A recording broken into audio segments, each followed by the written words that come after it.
Hi, everyone. Love Coach Michelle Baxo here, and we are going to go over the top 20 ways to be a great date. So we're going to go through these quite quickly.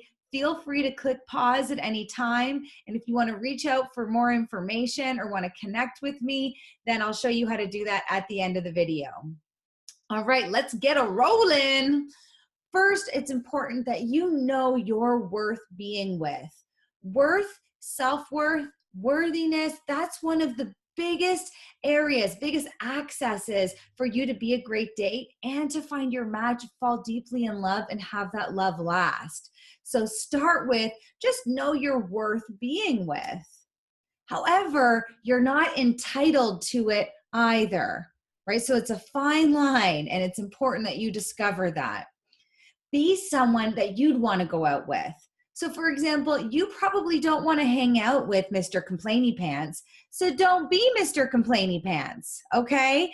Be someone that you'd want to go out with. Be the light in someone's life. And it's your job to be happy and have fun. Well, some of you might be saying, hang on, that's not fair. So I'm being this really great person, but then it's not their job to make you happy. No, that's accurate. It is not their job to make you happy. It's your job to be happy. It's your job to have fun, and you're going to be great company. Oh, it's good. This is good stuff, right? Because you're discovering how to be this great date, and believe me, this is going to pay off in the end. Say something to get real as soon as possible. All right, so what do I mean by get real? Well, I think you do know.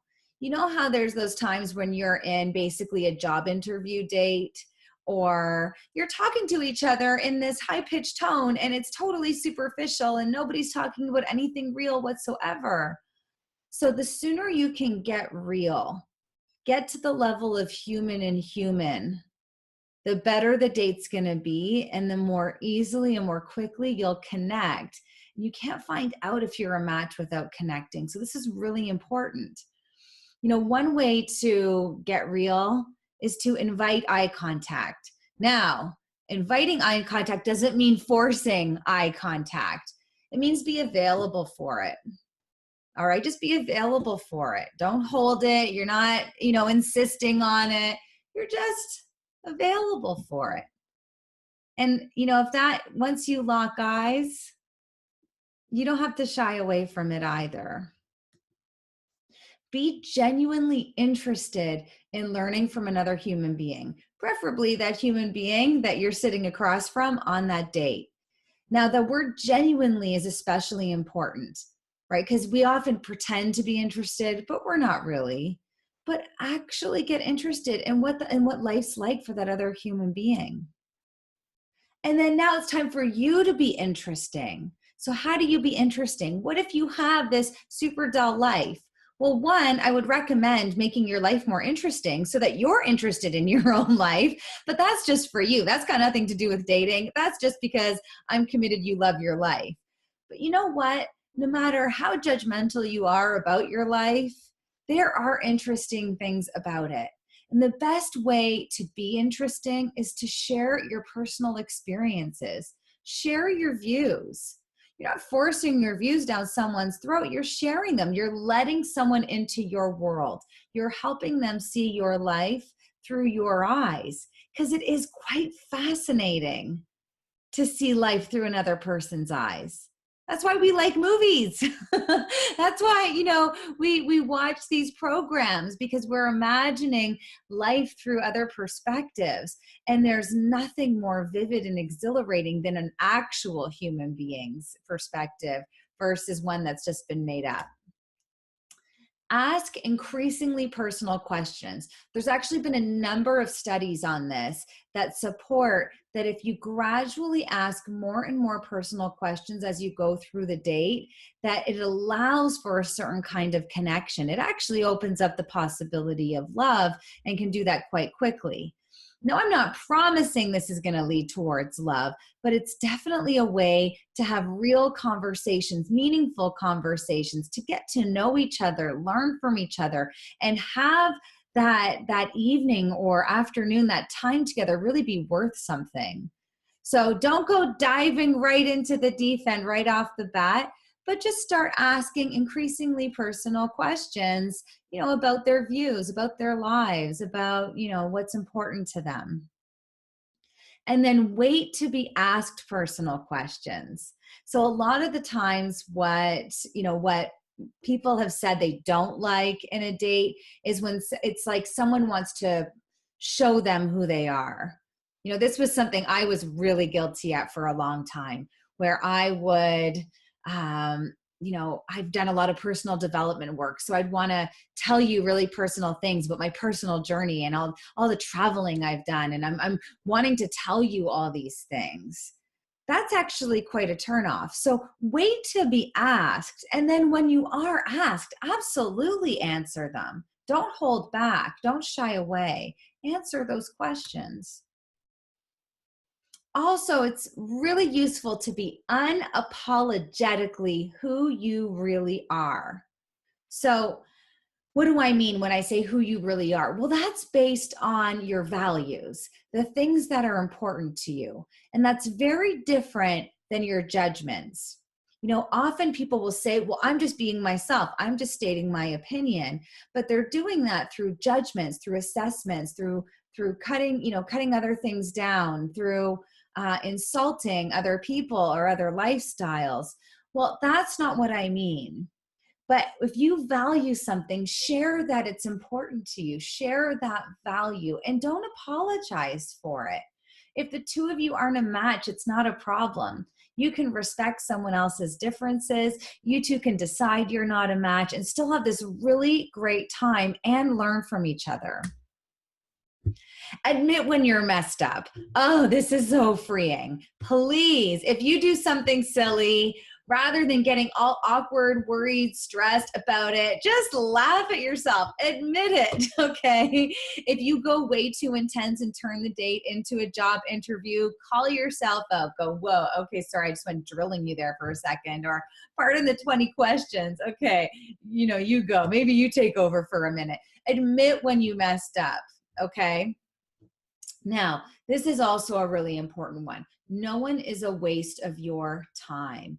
I hear this all the time, that the reason why people don't like dating, they don't like the journey of looking for the one, is because they feel like they're coming across all these dates where it's a waste of their time. They don't like who they're sitting across the table from. Well, shame on you. No one is a waste of your time. That's a human being. That's a human being who gave up their night too to be with you. And quite frankly, if you're treating them like they're a waste of your time, then really, who's being the waste of time? Okay, that's not who you are. That's not I guarantee you those aren't your values, okay? You can have every meeting, every interaction, whether it's a date or someone you meet while you're walking to the mailbox, okay? Do people go to mailboxes anymore? I don't know. I don't know why I always use that as an example. Okay. But no one's a waste of your time. It doesn't have to be a 3-hour date, but spending 1 hour getting to know another human being is an opportunity, whether they're going to be the love of your life or you're never going to see them again. 60-40 rule. All right, this is a good one. This is a great rule of thumb for those of you that are prone to be more extroverted or introverted. Generate no more than 60% of the conversation. So by generate, I mean in the amount of talking, but also in the startup, the leading the way of the conversations. Generate no more than 60% and no less than 40%. So if you're a talker like me, you got to just hold back, allow for some pauses, give the person some room to initiate. All right. They may not be in as much of a rush as you are. And if you're a little bit more on the quiet side, calmer side, or more patient side, just make sure you're putting a little press on yourself to be doing your part. 80-20 rule. This is a totally different rule from the 60-40 rule. The 80-20 rule is that 80% of the words that you speak are positive. Okay, I don't care if it's about the food, about yourself, about politics, about him, anything. At least 80% of the words coming out of your mouth are positive. Why? Not because I want you to be a perfect Pollyanna. No way. Of course not.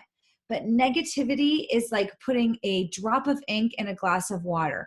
It spreads. It has way more of an impact on everything else than those positive statements. So if you want to be remembered positively, then you need to make sure at least 80% of you is positive. All right. And feel free to go for more. Now, if you're a woman watching this, be prepared to pay for half. Okay, so make sure you've got money with you. Be prepared. If that's the way it's going, no problem. Men aren't really sure what to do in these cases, so you just want to make sure that you're prepared, okay? But if he offers, say thank you. Don't make it a thing. Don't argue it. Don't, no. If he offers to pay, say thank you. That's really generous. Now, men, here's my tip for you. Grab the bill and grab it quickly. If she offers to pay half, then thank her for offering and let her know, say, something like, oh, thank you so much for offering, but this is to repay you for the really great company. Okay, now if she insists, if you can tell it's making her uncomfortable for you to be paying for the whole thing, then thank her and have her pay half, all right? Either way, for both of you, don't go judging the other person. We're in a funny time right now where nobody's really sure what you're supposed to do in this scenario, all right? So, but women, allow the man to pay and be really grateful if he does. And men, I highly recommend you taking the initiative and grab the bill because she will most likely be prepared to pay for half, all right? Okay, now women, if you want him to call you again, say to him at the end of the date, you should call me. All right, let him know. You're giving him a good idea. You're giving him permission, but you're also leaving the ball in his court. So don't call him. If he's interested, he'll call. If he doesn't, move on. Men, if you want to see her again, it's best to make a plan during the date. Start talking about the next thing you're going to do, maybe the next weekend or the next week, something that you guys could do together.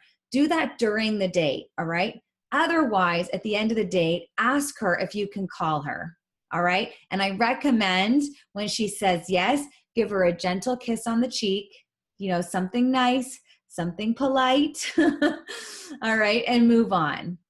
Later that night, there's nothing more wonderful than receiving a text message to make sure that you got home safely. So send her a little message. Thank her for the lovely evening or check in to see that she got home safely. And then call her. Pick up the phone, not text. Pick up the phone and call her 2 days later to make a plan for the next weekend or to confirm the plans you already made. Find the lesson. I love this, especially for those of you that, find you're putting a lot of pressure on each date or hate it when a date doesn't turn out to be the love of your life. Find the lesson. Every single person is a guide inside your journey. And if you stop and listen, you will move through this journey very quickly. If you don't, it's going to be a rough road. So find the lesson. All right. If you'd like to reach out and, talk about what it means to work with me, what you want to do is go to michellebaxo.com/apply. So it's MICHELLEBAXO.com/apply. And I'll make sure that link is below as well. In the meantime, love yourself, love your life, and fall in love. Mwah.